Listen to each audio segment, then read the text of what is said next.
Hey there, and welcome back to the channel. Today, we're learning how to round numbers to the nearest 10.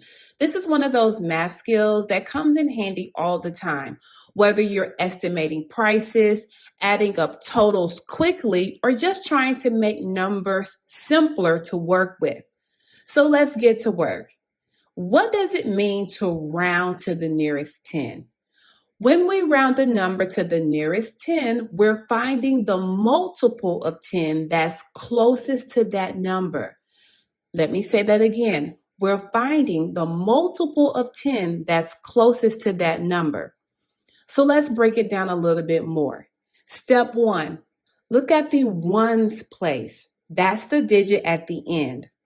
Step two, if the ones digit, the digit at the end, is a 0, 1, 2, 3, or 4, round down.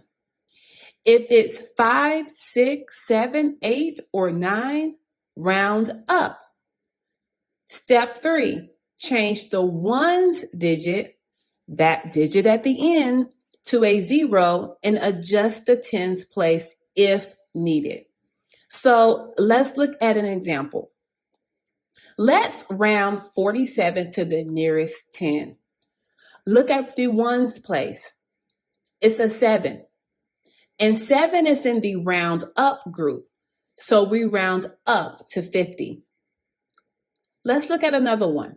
Let's round 32 to the nearest 10. The ones place is 2 in the round down group.